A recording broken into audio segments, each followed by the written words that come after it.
Dengan adanya kemajuan teknologi dan semua tuntutan kehidupan pada zaman ini, kita dapat melihat bagaimana setiap manusia di segala penjuru muka bumi semakin lama semakin berkompetisi dan sayangnya kerap kali kita mendapati kompetisi yang tidak sehat.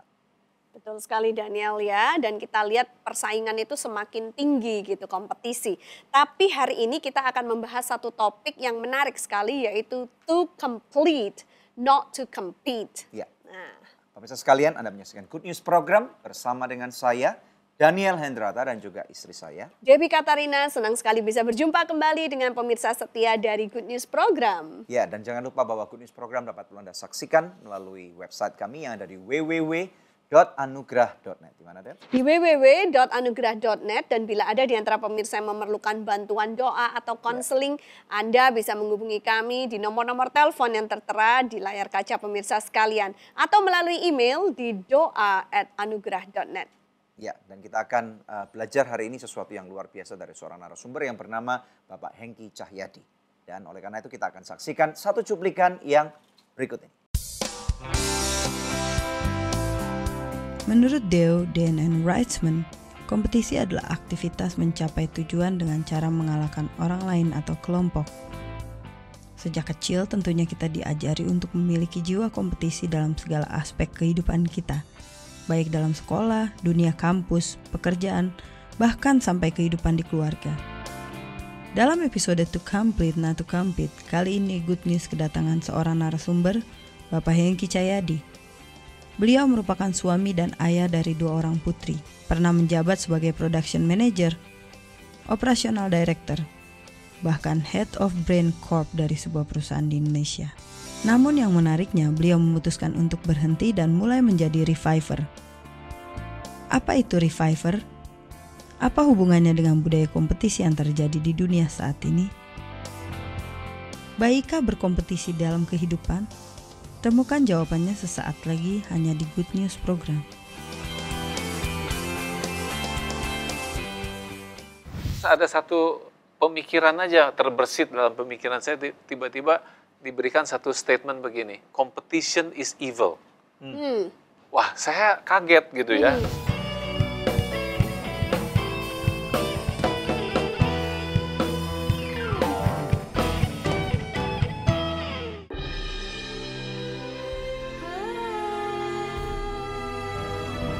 So Good Seafood, lezatnya gak ada yang nandingin. Dari udang dan ikan pilihan. Feel good, so good. Pasti So Good Spicy Wing. So Good Spicy Wing, enak bingit. Mau dong. Feel good, so good.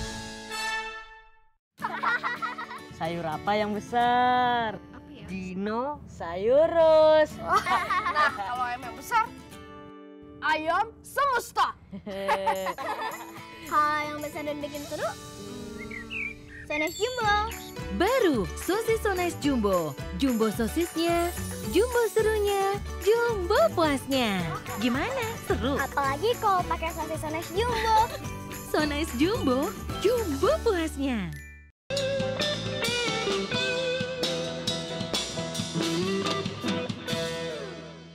Ya, pemirsa sekalian, Anda menyaksikan Good News Program bersama dengan kami dan saya percaya bahwa episode ini pasti akan memberkati Anda, yaitu to complete, not to compete. Silakan, Deb. Ya, di studio telah hadir narasumber kita, Bapak Hengki Cahyadi. Shalom Iya. Pak Hengki. Shalom, Bu. Selamat datang di Good News Program. Terima kasih. Ya, rupanya Deb, Pak Hengki ini kakak dari seorang narasumber yang pernah hadir di tempat kita juga. Oh ya. Chandra Cahyadi, Oh. pakar keuangan, Wow. profesor muda gitu ya. Puji Oke, Tuhan. good. Nah, Pak Hengki, mungkin pemirsa di rumah banyak yang belum kenal sama Pak Hengki. Bisakah memperkenalkan diri terlebih dahulu? Iya. Jadi saya sendiri bekerja di corporate ya, satu korporasi yang cukup besar di Indonesia selama 16 tahun. Ya. Wow. Nah, selama 16 tahun ini memang saya memilih sejak awal saya nggak mau jadi eksekutif ya, tetapi saya menjadi seorang business coach. Nah, itulah mungkin satu keputusan yang membawa saya pada akhirnya menjadi mempunyai jalan hidup yang cukup unik ya. Kenapa Pak? Kok boleh tahu? Biasanya orang kan ingin mencapai posisi yang tertinggi, jadi CEO suatu perusahaan yang gede, gaji gede, fasilitas gede dan dipercaya sama owner daripada perusahaan itu kan impian daripada kebanyakan setiap manusia gitu. Ya, saya percaya satu hal ya, bahwa tidak ada yang terjadi itu sebuah kebetulan ya. Ya, Kehadiran saya di sini juga saya rasa juga bukan sebuah kebetulan bukan ya. kebetulan. Ada 3 hal persisnya ya yang membuat saya cukup surprise gitu ya. Ya. Pada akhirnya kenapa saya bisa berada di sini. Pertama dari kata good news. Jadi 2 tahun yang lalu saya membuat sebuah akronim good news. Yang kedua, Pak Daniel memberi kepada saya itu sebuah buku, Be the Number 2. Oke. Ya. Ya. Jadi itu yang pertama, good news ya. Oh, oke. Ya, good news Ya, ini. ya. Nah, yang kedua adalah buku yang Pak Daniel kasih sama saya, Be the Number 2. Nah, tahun 2005 saya membuat sebuah akronim juga namanya Be the Number 2 for the Number 1. Oh, wow. Oke. Dan yang ketiga, saya membagikan satu hal ya, yaitu yang namanya holy discontent. Ya.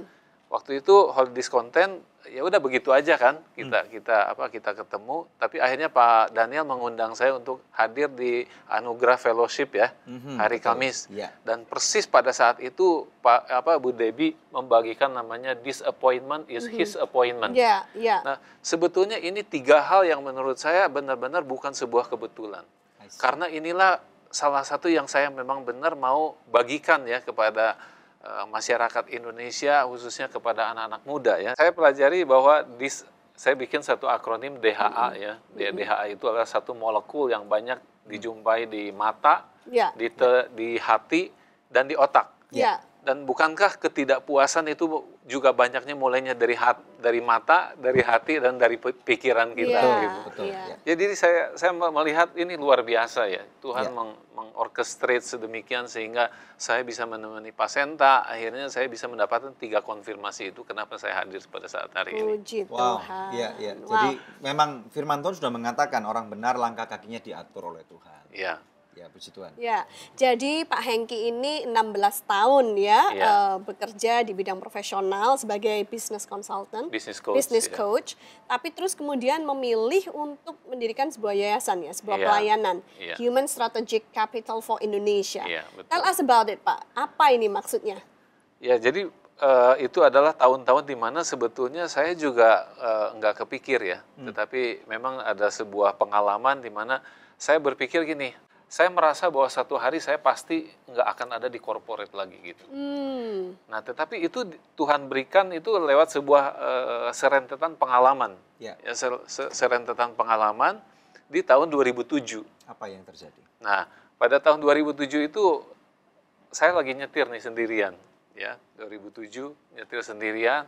Terus ada satu pemikiran aja terbersit dalam pemikiran saya, tiba-tiba diberikan satu statement begini, competition is evil.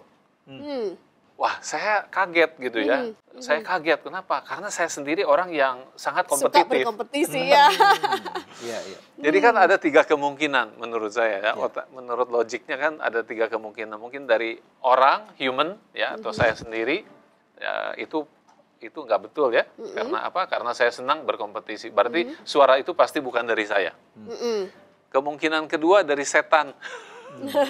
Dan ketiga dari Tuhan. Ya. Dan kita akhirnya kan dengan gampang bisa mengambil kesimpulan bahwa ini memang Tuhan yang berikan kepada saya. Betul. Ya. Nah, itulah turning point di dalam hidup saya, di mana akhirnya selama 13 tahun di tahun 2012 ya, 2012 selama 13 tahun pengalaman kerja, saya mendapatkan satu kayak apa ya, kristal kehidupan ya, itu satu lesson yang sangat berharga, sangat precious, yaitu to complete not to compete. Ya. Jadi itu adalah summary daripada pengalaman-pengalaman yang ada.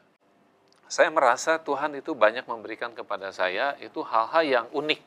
Artinya unik itu yang belum pernah ada sebelumnya, gitu. Nah, dan saya juga merasa bahwa saya nggak bisa menyimpan ini sendirian gitu. Pasti satu hari ini mesti saya bagikan gitu. Ya. Nah, jadi pada saat itu ada optionnya kan saya bikin perusahaan atau bikin yayasan gitu. Betul. Nah, dengan pengalaman, dengan perjalanan yang cukup panjang pergumulan, akhirnya saya memilih untuk bikin yayasan gitu.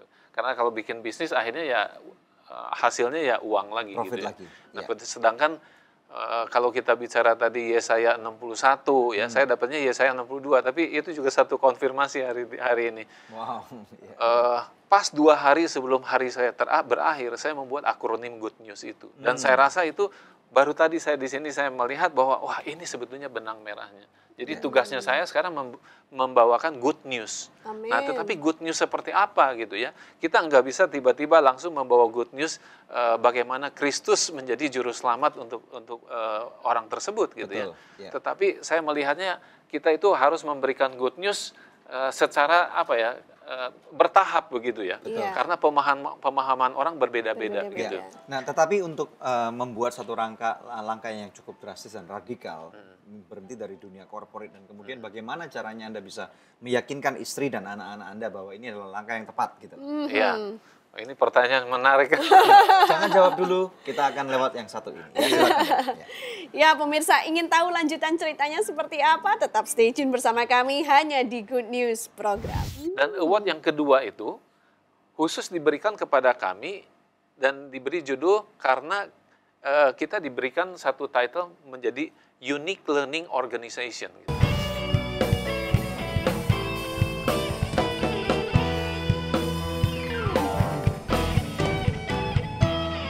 Pemirsa, sejak tahun 2005 kita telah bersama-sama di dalam Good News Program. Terima kasih untuk kesetiaan dari pemirsa setia Good News Program, khususnya buat partner dari Anugerah Ministries.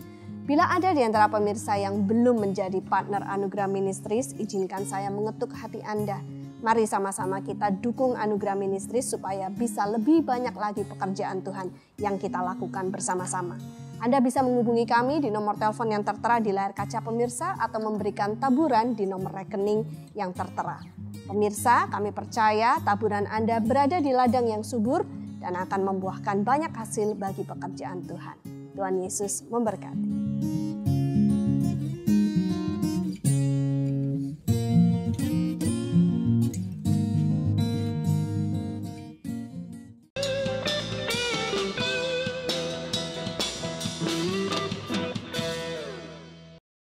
To complete, not to compete. Tetap bersama kami dalam Good News Program. Kembali kepada Pak Hengki. Jadi Pak, setelah bekerja 16 tahun, kemudian meninggalkan dunia usaha dan membuka pelayanan melalui yayasan itu, bagaimana reaksi dari istri dan anak-anak? Iya. Jadi esensi dari to complete, not to compete itu sebetulnya kita belajar mengenai keunikan. Jadi kita nggak usah berkompetisi karena kita sebetulnya adalah ciptaan Tuhan yang unik. Ya. Nah, unik itu artinya tidak ada dua. Jadi kenapa kita mesti berkompetisi gitu? Betul. Makanya di dalam saya berikan gambarnya itu sebagai jigsaw puzzle. Ya. Jadi tidak ada potongan yang akan tertukar gitu loh. Jadi kita nggak usah khawatir mengenai rezeki kita, mengenai pekerjaan kita. Gitu. Di dalam marketing pun sebetulnya dikenal namanya segmentasi gitu ya. Tapi kan dalam dunia korporat kan, apalagi Bapak cukup dekat dengan salah satu owner daripada pemilik perusahaan itu kan. Iya. Nah, posisi yang cukup bagus, secured gitu ya, dan ada jaminan, fasilitas semua yang ada gitu ya. Kenapa harus ditinggalkan gitu loh? How to convince this? Nah, pertama saya harus meyakinkan diri saya sendiri loh.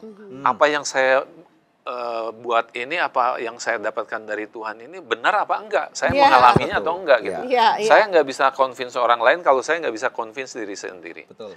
Nah, jawaban pertama muncul tahun 2010. 2010 di mana perusahaan ini dengan apa yang kami kerjakan sejak tahun 99 itu mendapatkan sebuah award, namanya MAKE Award. Yaitu Most Admired Knowledge Enterprise, yaitu perusahaan-perusahaan yang bisa memanage pengetahuannya dengan baik. Dan karena dasar apa dia mendapatkan award ini? Nah, yang kami lakukan sejak tahun 99 itu selalu mendokumentasikan, ya. Jadi apa yang perubahan proyek-proyek productivity dan sebagainya itu kita dokumentasikan. Nah, yang heran pada tahun 2010 itu mereka memberikan 2 award sekaligus.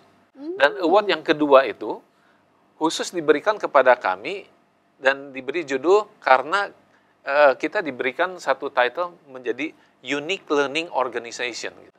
Nah, begitu saya melihat kata unik yang dia title atau award yang dia berikan kepada kita, disitulah saya percaya bahwa benar-benar kita itu tidak usah menjadi be the best gitu loh ya. Tetapi kita cukup menemukan keunikan kita. Be unik ya. Ya, jadi tantangannya bukan mengalahkan orang lain, tetapi bagaimana menemukan keunikan diri sendiri. Betul. Nah, itu tahun 2010. Ya. Nah, kemudian sesudah itu tahun 2011, untuk pertama kali dalam sejarah saya di perusahaan itu, selama 13 tahun tugas saya kan menerjemahkan visi, misi, project management, aplikasi. Jadi ownernya mungkin hanya mau ngomong satu kalimat, tapi realisasinya bisa 5 tahun. Gitu. Nah, itu kita lakukan. Tetapi di tahun 2011 kita diberikan satu project CSR. Saya berpikir ya pasti ada maksud Tuhan. Gitu. Nah, jadi saya bilang apa? Oke, 5 roti 2 ikan kita apa? Ya kita bisa bicara, kita bisa memberikan satu training, ya pelatihan dan sebagainya. Ya akhirnya kita lakukan itu. Selama 3 tahun kita lakukan itu di Tangerang Selatan. Ya, di Tangerang Selatan, tahun 2014 pihak korporat memberikan satu informasi untuk kita mengikuti satu award, namanya MDG Award, Millennium Development Goal. Itu program PBB yang banyak diadopsi oleh banyak negara ya. Nah, kita juga nggak tahu ada award semacam begitu, tapi apa yang kita lakukan ya udah kita masukin aja. Dan surprisingly, maksudnya dari finalis itu ada 4 perusahaan finalis ya. Itu besar-besar perusahaannya, saya nggak usah sebutkan, tapi mungkin 100 kali lebih gede dari kita gitu. Tetapi satu-satunya award yang diberikan itu justru kepada kita gitu. Dengan satu award title inovasi terbaik bidang pendidikan gitu. Wah, jadi saya juga heran. Nah, persis 3 bulan sebelum award itu diberikan, saya memang memberikan satu keputusan bahwa saya akan fokus kepada dunia pendidikan. Nah, ini konfirmasi yang benar-benar real yang didokumentasikan dengan baik pada saat itu. Nah, itu tahun 2014. Nah, sesudah itu saya cari pemilik perusahaannya kan gitu. Saya melihat dengan 2 award ini saya merasa sudah komplit gitu. Terus apalagi yang mau saya cari? Bidang komersial sudah dapat, bidang sosial juga sudah ada, ya udah selesai kan. Nah, selama setahun itu nggak pernah bisa ketemu dengan ownernya gitu. Akhirnya di reschedule lagi, selalu ada alasan kenapa nggak bisa ketemu. Sampai akhirnya saya bilang ini, Tuhan saya udah nggak mau cari lagi nih. Karena apa? Karena saya merasa nggak berhasil terus gitu. Ya udah, kalau Tuhan memang mau memanggil saya sebagai reviver, ya kan? Saya mau ownernya yang cari saya gitu. Which is quite impossible pada saya. Tapi percaya atau enggak ya, setahun kemudian, persis tanggal 20 Mei 2015, itu pas hari kebangkitan nasional atau Revival Day, ownernya minta ketemu sama saya gitu pada tanggal itu. Jadi bukan saya yang pilih. Bapak nggak bilang, gue lagi sibuk nih. Tahun depan aja gitu ya. Jadi saya kaget sekali gitu. Kenapa? Karena pada bulan Agustus ya tahun 2012, saya memang mengambil keputusan untuk menjadi seorang reviver. Dan panggilan itu 3 tahun kemudian ketemu sama ownernya pas pada hari kebangkitan nasional atau Revival Day gitu. Nah, buat saya nggak bisa mundur lagi gitu. Saya nggak bisa. Apa yang dibicarakan oleh owner kepada Bapak? Ya, jadi kurang lebih kan dia menceritakan apa yang udah dilakukan. Terus apa lagi dia bilang yang bisa dilakukan. Saya kasih tahu yang ini. Ya, kelihatannya belum siap gitu ya kan. Nah, terus saya diberikan hikmat juga pada saat itu. Jadi saya bilang gini, Pak, kalau buat saya nggak usah khawatir, saya bilang gitu. Saya bisa dibayangkan kayak sebagai seorang kontraktor bangunan gitu ya. Kalau saya sudah selesai membangun, saya nggak akan tinggal di situ dong sebagai kontraktor. Pasti saya bangun yang lain lagi. Nah, saya nge-sense bahwa dia tahu apa yang saya maksud gitu. Jadi dia rilis saya juga. Pada saat itu? Iya, tapi ya inilah akhirnya besok harinya kita celebrate malah gitu ya. Itu tanggal 20 Mei kan, tanggal 21 Mei kita celebrate namanya Firewell, bukan farewell tapi Firewell. Firewell. Jadi Firewell itu for Indonesia Revival Everywhere. Ya, gitu. Wow. Good. Dan itu pada tahap itu berarti saya asumsikan istri Bapak dan anak-anak sudah mengetahui dan Sudah, juga percaya sudah. kan hal itu. Jadi keputusan untuk itu sebetulnya diambil 2012. Jadi untuk memberikan peneguhan kepada istri, Anda dulu yang harus percaya. Intinya Iya, di sana iya, ya. iya. Oke, good. Kita akan take a break dulu Pak ya. Dan Iya. kemudian nanti setelah break, pemirsa sekalian, kita akan mendengarkan ada satu kelompok artis yang akan memberkati Anda. Dan kami percaya bahwa dalam topik ini akan menjadi berkat, menginspirasi Anda untuk melakukan sesuatu. Be unique, karena Tuhan punya panggilan yang unik untuk kehidupan Anda. Amin. Hanya di Good News Program. Sampai kapanpun tak tergoyahkan, karena Yesus selalu menopang hidupku.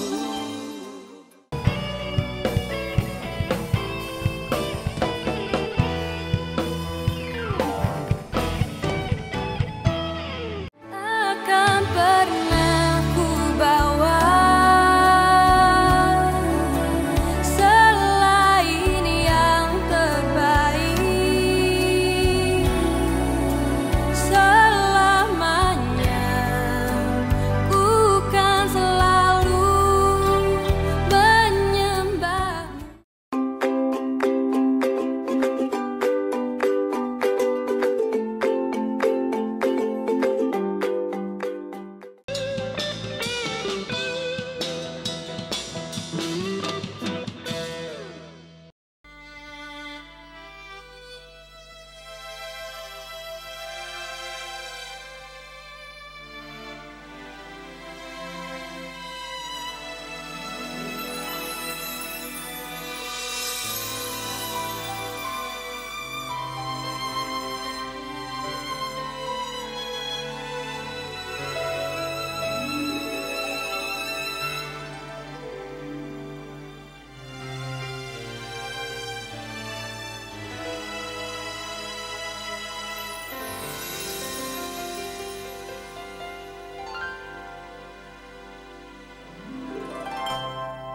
Engkaulah perisaiku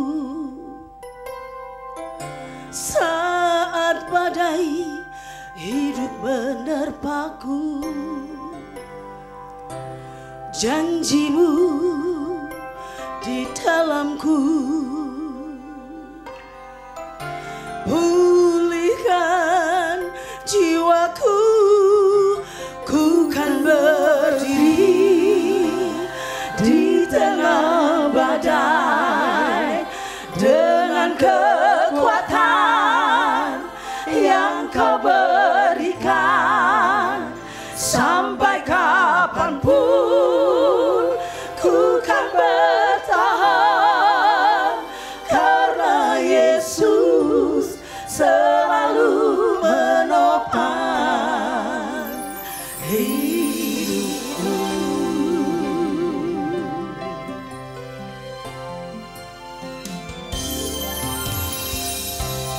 Engkaulah perisaiku saat badai hidup menerpaku.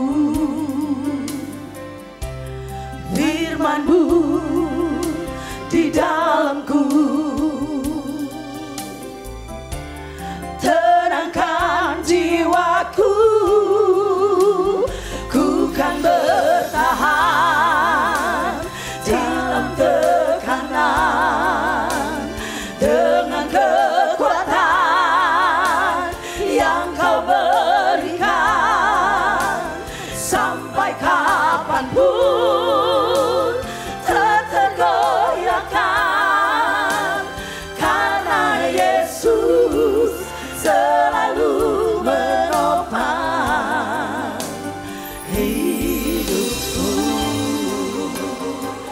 Yesus perisai, Dia kekuatan dan gunung batuku. Kepadanya kita berharap dan bersandar. Percayalah kepada Yesus, Dia juru selamatku.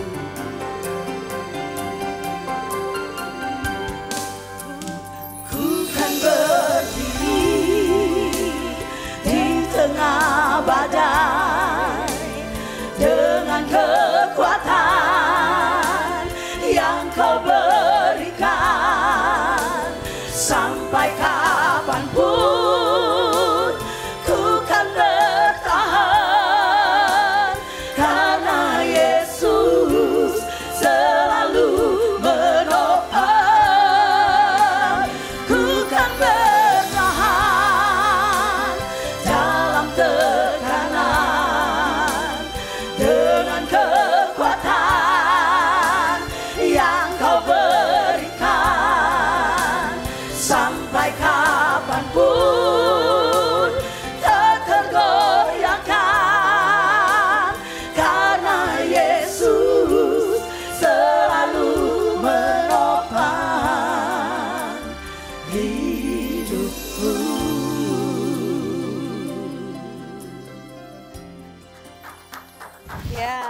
silakan Luar Ibu-ibu. biasa. Ya, selamat datang di Good News Program. Ada Suaranya Priscilla, bagus-bagus. ya, silakan duduk Ibu. Puji Tuhan. Selamat datang di Ya. Good News Program.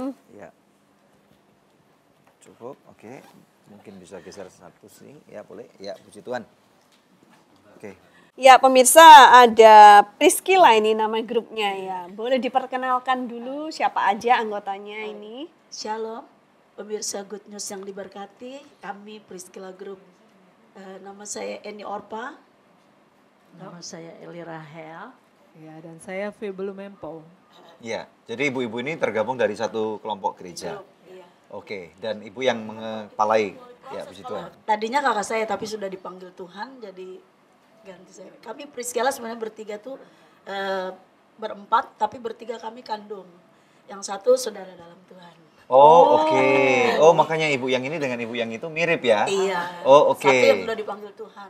Iya, iya, puji Tuhan, puji Tuhan. Bisa cerita nggak dari latar belakang terbentuknya kelompok ini, musik ini atau lagu ini? Sebenarnya yang membentuk kami dulu Priscilla Vocal Group dari pertobatan kakak saya yang meninggal.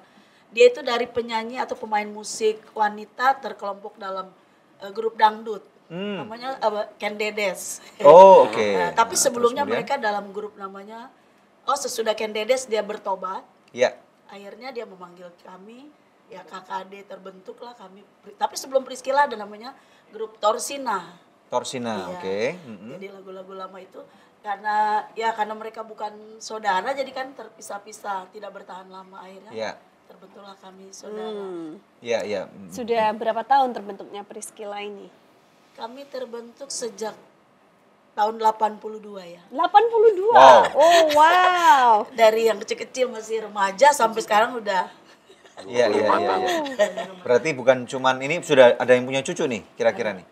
Ada. Berapa ibu cucunya bisa ini? Cucu saya ada 8. Wow. Wow, 8. Jadi dari remaja sampai udah menjadi nenek ini masih menyanyi bersama-sama ya. Puji Tuhan. Iya, ya. Apa yang terus membuat ibu-ibu ini terus bersama-sama bisa satu kelompok dan kemudian bisa terus selama bertahun-tahun ini melewati berbagai macam musim-musim yang berbeda?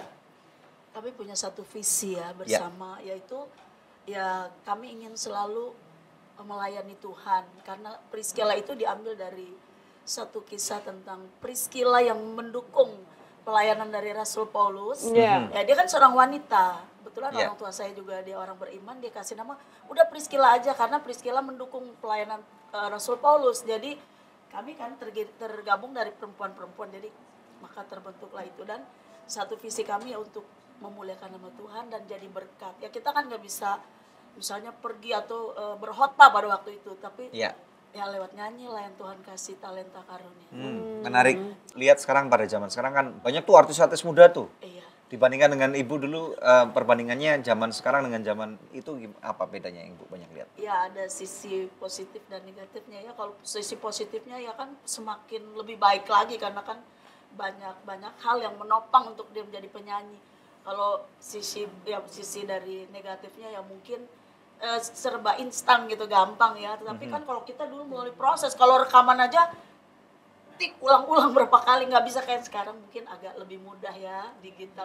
Pakai ini ya diedit gitu suaranya. suaranya. Kalau sana kan enggak. Kalau sana satu lagu bisa 1 hari ulang balik. Oh gitu, sampai sempurna kalau dulu ya. Iya. Tapi melewati itu ternyata sampai hari ini ya kita masih ada, itu semua karena anugerah Tuhan. Puji Tuhan. Maju terus buat ibu-ibu. Terima kasih ya sudah berkarya buat Satu Tuhan. lagi, Ya, silakan. Saya sebagai penonton yang setia ya dari acara Good News. Oh gitu. Saya berdoa gini, Tuhan, kapan ya sekali-sekali saya bisa di acara itu? Wah, luar biasa. Benar, saya berdoa juga. Saya bilang, Tuhan, bagaimana caranya? Ternyata ada cara Tuhan. Jadi hari ini adalah hari yang bahagia buat kami bisa. Puji Tuhan. Ya, suatu kehormatan buat kami ibu-ibu yang sudah Bersama ini saya juga. banyak pengalaman untuk bisa tampil di acara ini Puji Tuhan. dan menjadi Terima berkat kasih. buat banyak pemirsa Good News. Ibu Gembala juga. Oh, oke. Terima Iya, kasih buat puji Tuhan. kesempatannya ya, Iya, buat Ibu iya. Debbie, buat Pak terima Daniel. kasih, Udah Bu bukan Eni. hal yang saya selalu lihat semua acaranya, saya selalu ikutin. Saya aduh, puji Tuhan ternyata hari ini bisa. Kalau gitu bersama-sama. salam untuk Pak Gembala Puji dan Tuhan. juga untuk seluruh jemaat yang dilayani ya. Iya, Senang terima sekali kasih. untuk ketemu langsung dengan Ibu. Puji Tuhan. Ya, Ya. puji Tuhan. Ya. Nah, pemirsa, ini saatnya kuis yang selalu dinantikan oleh pemirsa sekalian. Ya, pertanyaannya adalah kenapa grup ini diberi nama Priscilla? Anda bisa mengirimkan jawabannya melalui SMS ke nomor HP yang tertera di layar kaca pemirsa sekalian atau melalui email ke quiz@anugerah.net. Maka kepada 5 orang pemenang terpilih, kami akan mengirimkan masing-masing sebuah CD Engkaulah Perisaiku, persembahan dari Priscilla. Pemirsa tetap stay tune bersama kami akan kembali lagi dalam Good News program. Ya, pertanyaan Pak Daniel saya rasa mewakili banyak pemirsa di rumah juga gitu ya kan. Karena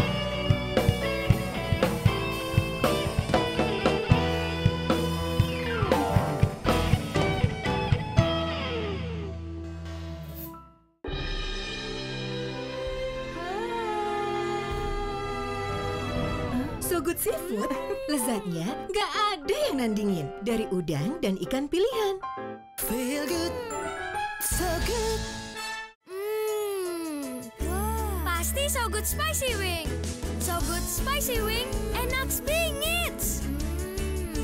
Mau dong. Feel good, so good. Sayur apa yang besar? Dino Sayurus. Nah, kalau ayam yang besar, ayam semesta. Kalau yang besar dan bikin seru, Sones Jumbo. Baru sosis Sones Jumbo. Jumbo sosisnya, jumbo serunya, jumbo puasnya. Gimana? Seru? Apalagi kalau pakai sosis Sones Jumbo. Sones Jumbo, jumbo puasnya.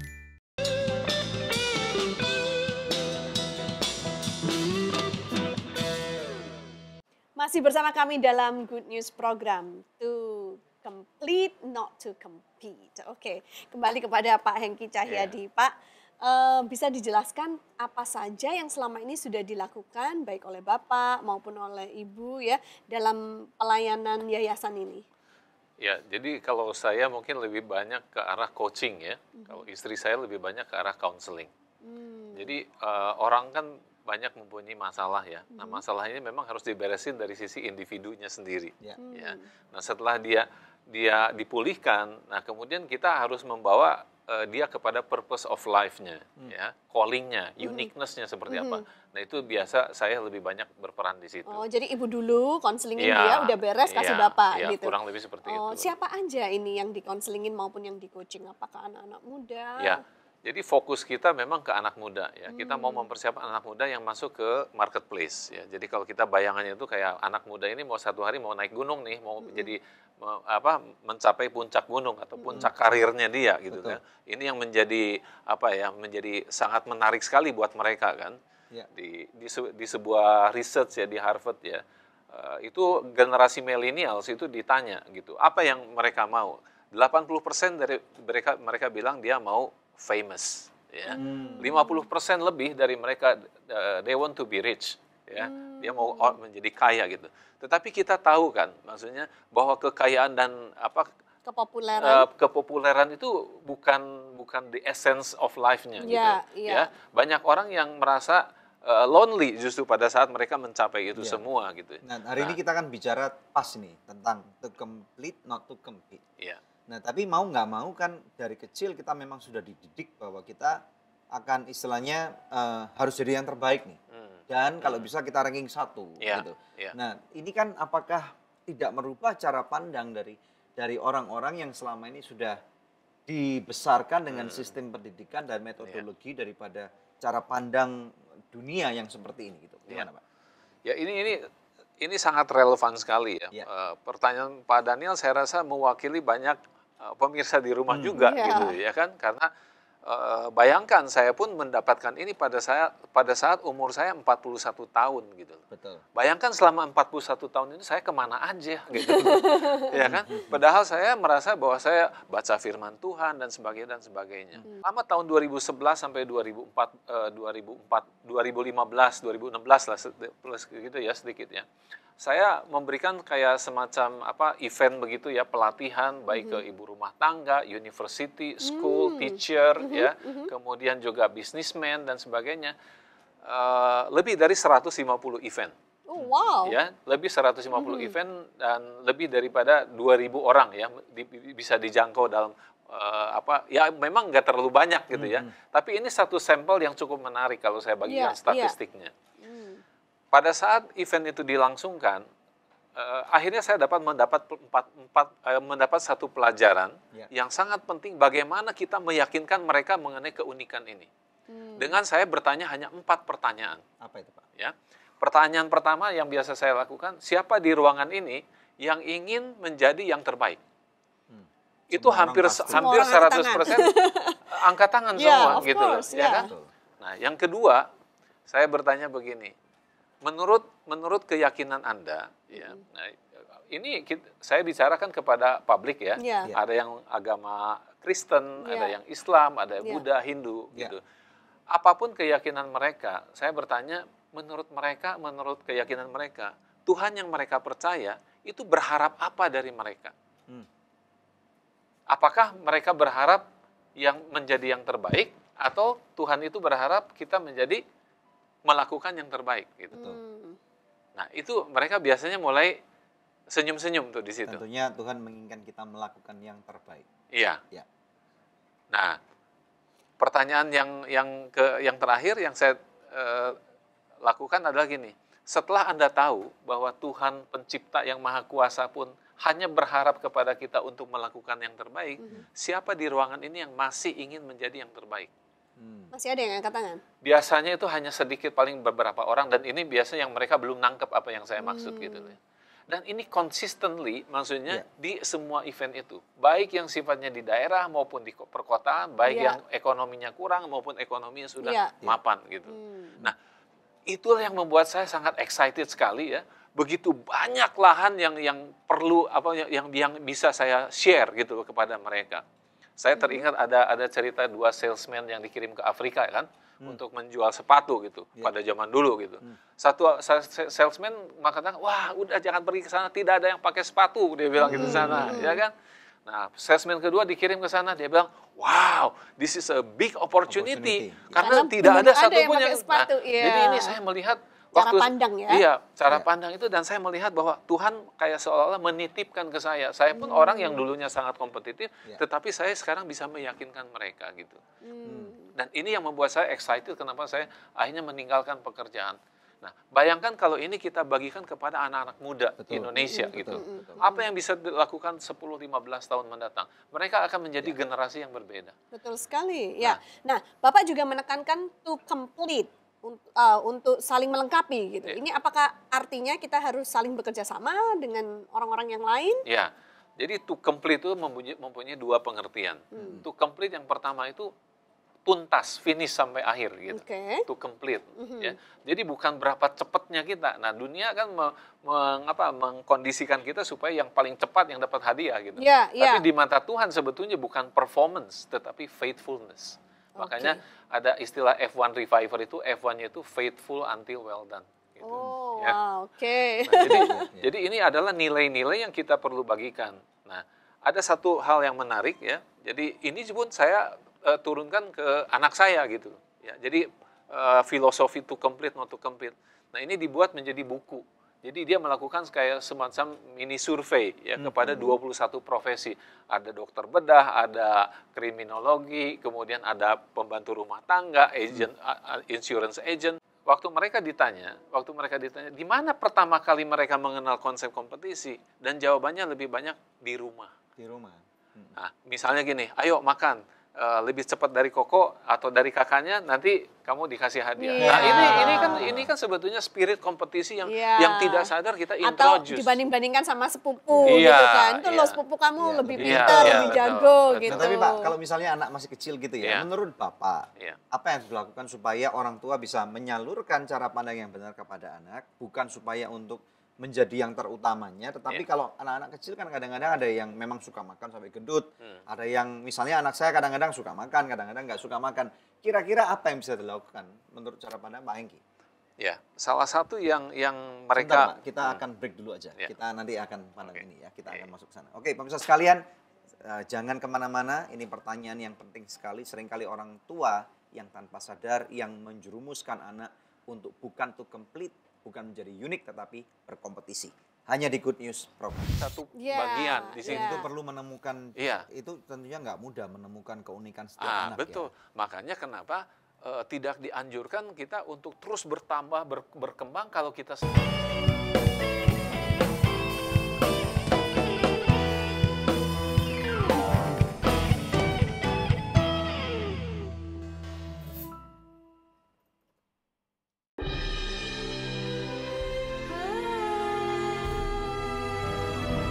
So Good Seafood, lezatnya nggak ada yang nandingin. Dari udang dan ikan pilihan.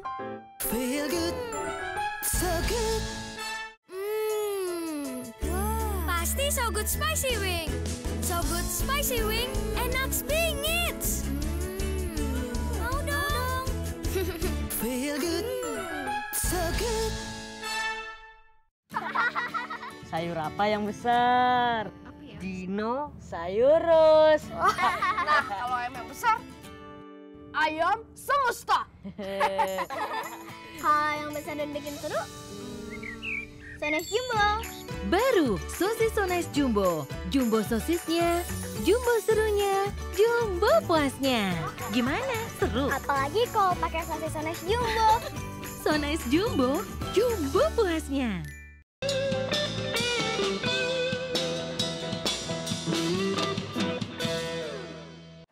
Kalau kami percaya akan pendidikan keluarga, karena pendidikan yang sangat penting sebagai fondasi daripada landasan kehidupan seorang anak ya adalah dalam keluarga itu. Nah, kembali kepada narasumber Pak Engki, tadi ngajarin kalau misalnya tanpa sadar orang tua yang ngajarin anak untuk berkompetisi.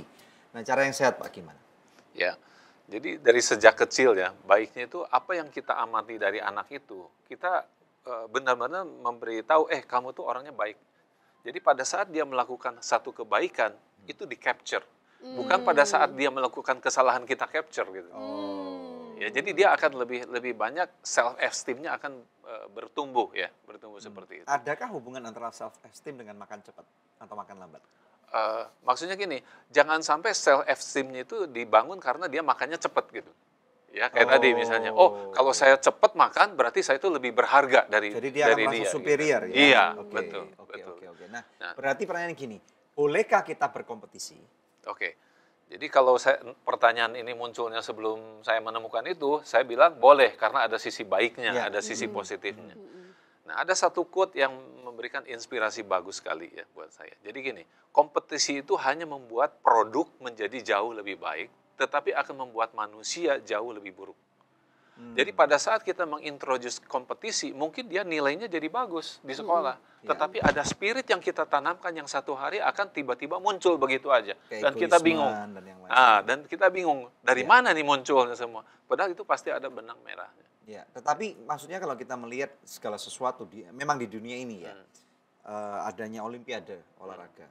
Itu kan ada penyaringan tuh, mulai di Indonesia mulai dari porseni, terus naik ke PON, dari PON kemudian naik ke SEA Games, Asian Games, baru kamu akan dikirim ke Olimpiade untuk mewakili negara kamu. Nah ini gimana? Seperti itu misalnya. Ya, kebetulan anak saya juga barusan mewakili Indonesia ya di dalam lomba World School Debate Championship gitu. Oh wow. Nah, kadang-kadang kita nggak bisa, ada mungkin sistem ya, ada sistem yang kita susah keluar dari sistem. Tapi kita bisa menunjukkan daripada spirit yang kita pada saat kita kalah seperti apa. Apakah kita sportif, bisa menerima kekalahan. Dan kalau menang juga nggak sombong gitu kan. Betul. Jadi sebetulnya value ini yang sangat penting pada saat sejak kecil diiniin. Dan ingat saya dari Roma 12 ayat 1-2 ya. Yaitu jangan seperti apa dunia ini gitu.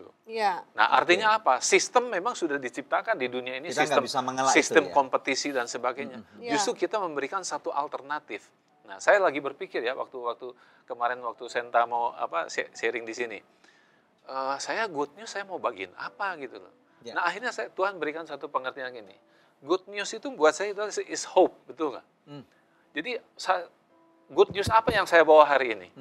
Good news yang saya bawa adalah gini, kalau Anda kalah berkompetisi, bukan berarti the end of everything. Of course, Tetapi pada saat Anda kalah berkompetisi, mungkin Anda harus mereview kembali apa tujuan kompetisi itu sendiri. Karena kompetisi itu kan pengen jadi nomor 1, berarti dia hanya satu-satunya.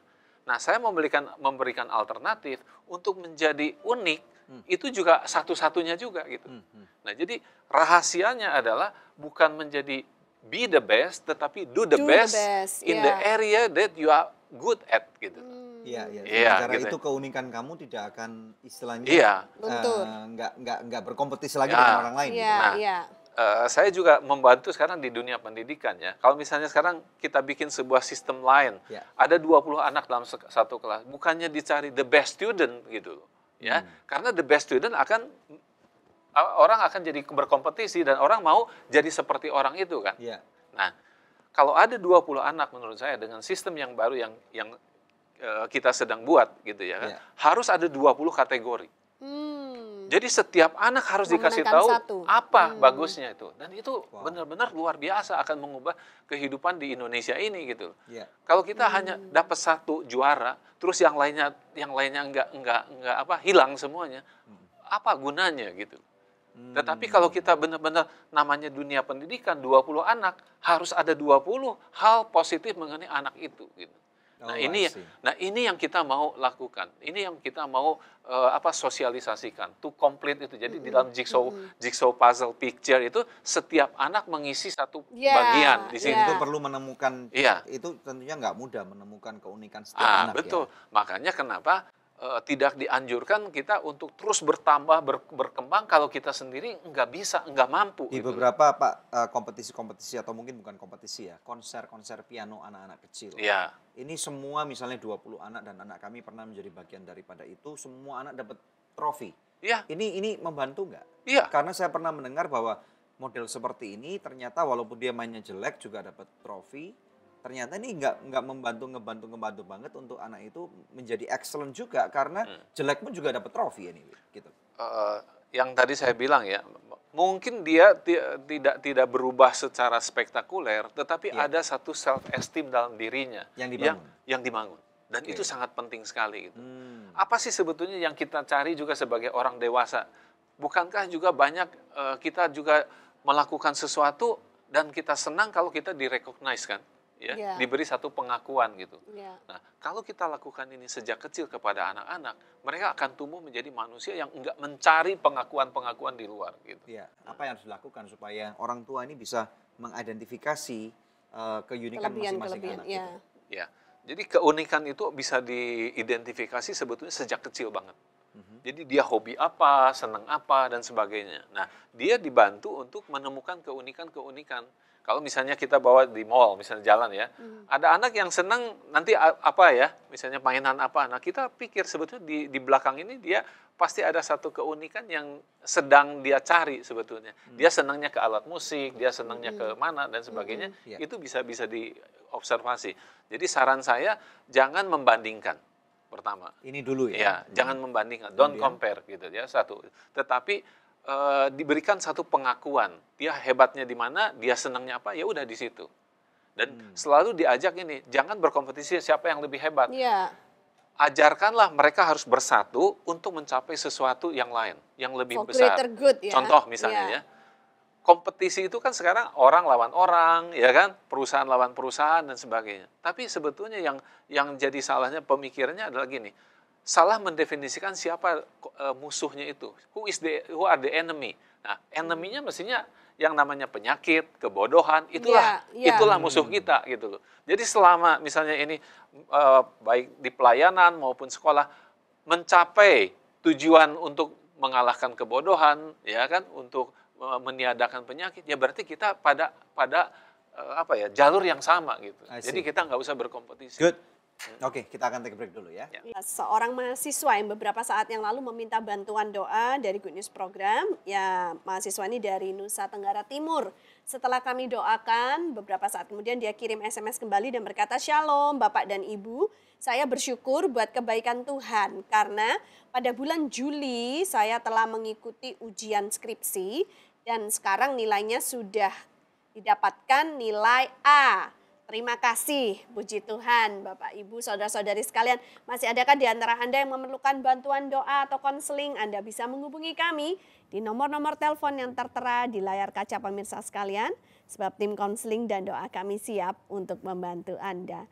Tetap bersama kami hanya di Good News Program. Kehidupan Anda yang berbuah bukan berarti seberapa hebat Anda jadinya, seberapa besar pohon kepribadianmu yang dapat engkau bangun, bukan berapa besar, berapa kaya, berapa sukses dirimu, tetapi berapa banyak orang yang dapat Anda ciptakan semahir Anda.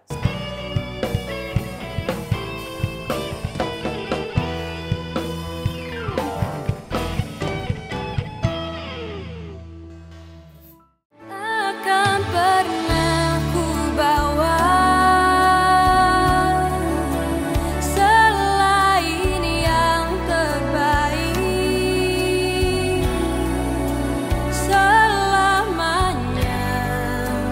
ku kan selalu menyembahmu.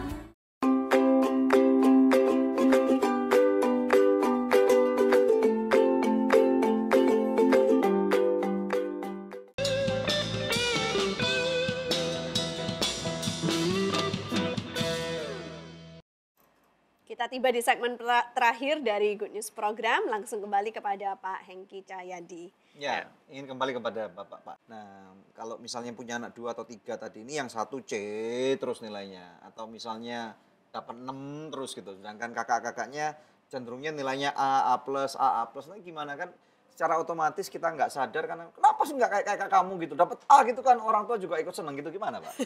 Kita sebetulnya melatih anak kita atau mendidik anak kita, basically kita menurunkan apa yang kita dapat dari orang Dari tua. orang tua kita, gitu. ya. Nah, orang tua kita hanya tahu bahwa kalau dia pendidikannya bagus, dia masa depannya cerah gitu.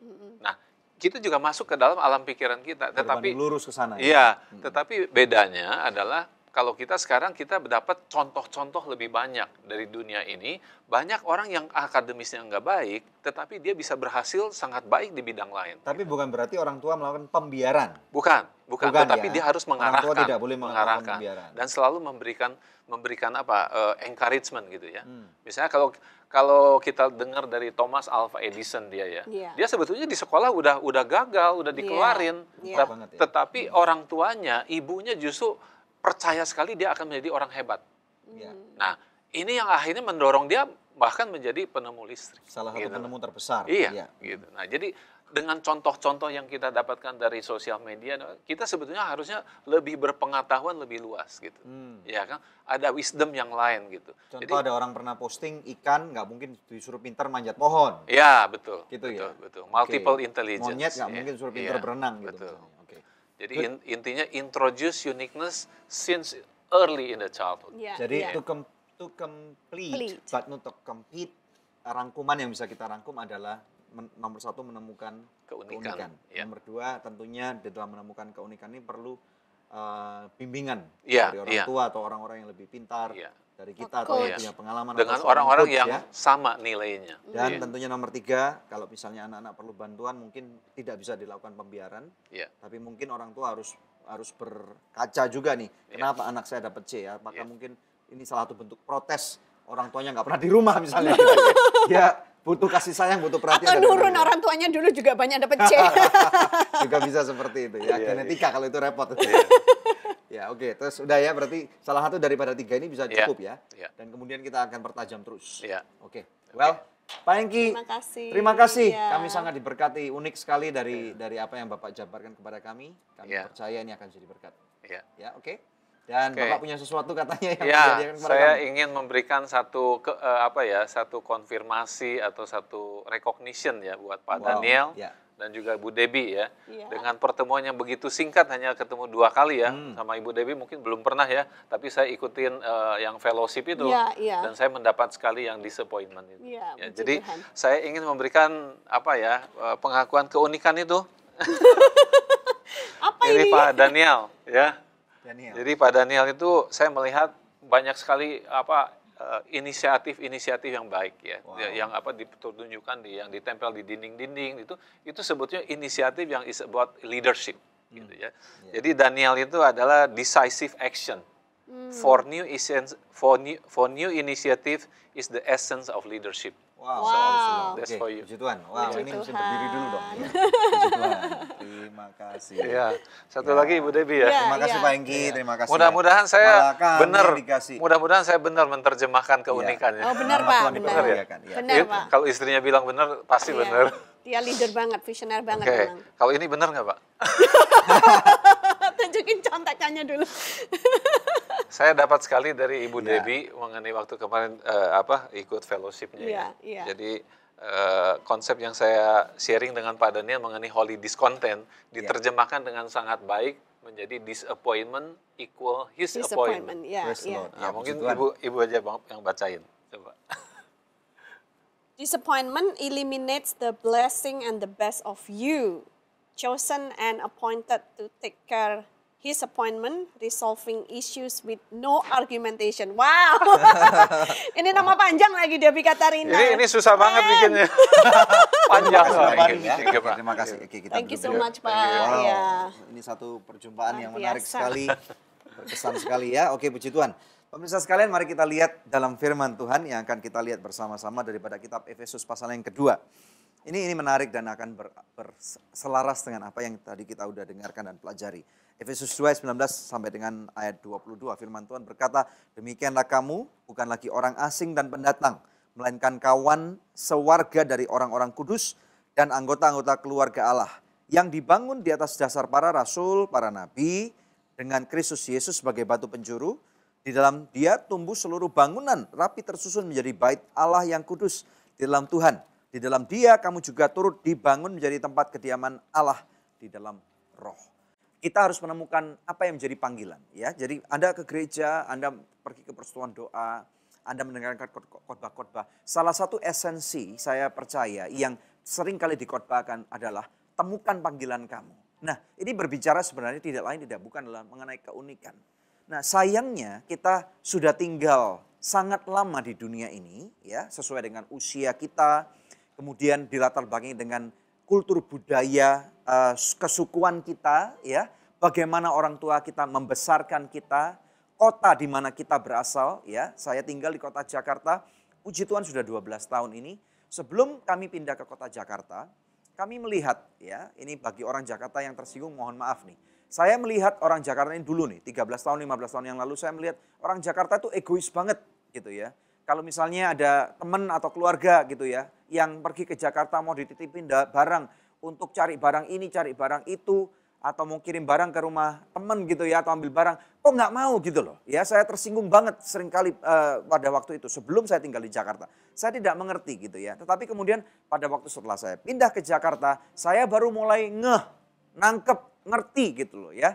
Kenapa orang Jakarta kok jadi begitu egois? Karena sekarang tanpa sadar, saya juga dibentuk dengan pola kebudayaan, hidup kesukaran, dengan pola yang sama, gara-gara apa? Macet gitu ya. Jadi ini yang terjadi. Memang menemukan keunikan ini tidak gampang gitu. Tetapi di sini firman Tuhan mengatakan, ayat 19 sangat penting sekali. Demikianlah kamu, saudara, Anda bukan lagi orang asing dan pendatang, melainkan kawan sewarga dari orang-orang kudus dan anggota keluarga Allah. Ini berbicara mengenai pada waktu Anda dalam satu organisasi, dalam satu perusahaan, dalam satu keluarga. Jadi fokus mengetahui bahwa kita ini ada di sini bukan untuk saling menjatuhkan. Bukan untuk tujuannya menjadi nomor satu. Tujuannya menjadi pemimpinnya, bukan masalah itu. Pemimpin dipilih oleh Tuhan. Tetapi pemimpin memang betul karakteristiknya harus dibina, diasah, dibangun gitu ya. Dan memang ada orang-orang yang memang secara natural, lebih natural saya katakan, bukan secara natural ya. Lebih natural, mereka lebih lebih fluid gitu ya, lebih luas dalam memimpin. Ini lebih enak sekali kalau kita dipimpin dengan orang-orang yang lebih luas, tidak menjatuhkan mental seseorang, tidak mengintimidasi. Ini akan orang-orang seperti ini ingin sekali melihat orang-orang yang dipimpinnya untuk bisa bangkit mencapai potensi yang tertinggi. Nah, alangkah baiknya kalau Anda para pemimpin tidak lagi berusaha mengintimidasi orang yang Anda pimpin, tetapi Anda berusaha untuk mencari keunggulan-keunggulan, hal-hal positif apa yang dimiliki oleh orang-orang yang Anda pimpin.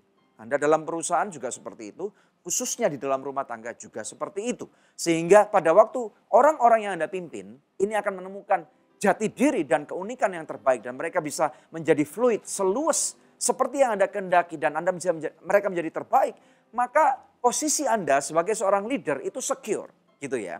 Dan pada waktu kita sering kali dalam Good News program saya juga berbicara tentang berbuah.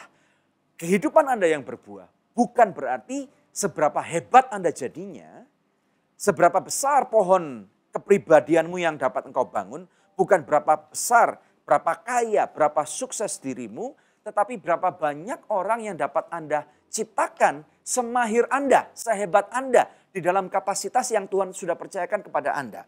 Jadi di sini dikatakan kita ini adalah bangunan yang tersusun rapi. Masing-masing kita seperti suatu bangunan besar, masing-masing saudara dan saya, kita adalah batu batanya. Masing-masing batu bata. Di rumahmu ada batu bata, yaitu suami, istri, dan anak-anak. Walaupun Anda para pemimpin, Anda cuma batu bata menurut firman Tuhan ini. Dan Kristus Yesus, batu penjuru ini loh, cornerstone, yang mengikat bangunan-bangunan batu bata satu ini, sehingga tersusun rapi dan kuat dan tidak gampang goyah, tidak gampang hancur. Sehingga masing-masing batu bata tidak boleh dan tidak perlu untuk saling mengatakan, batu bata saya lebih bagus dari kamu, saya lebih pintar, saya lebih tajam, saya lebih presisi 90 derajat. Enggak bisa seperti itu pemirsa sekalian. Tetapi kita masing-masing menemukan keunikan kita. Jadi selamat pada waktu Anda sudah menerima konsep ini dengan baik. Sehingga nanti pada waktu hari Minggu Anda bisa khotbahkan ini di gereja Anda.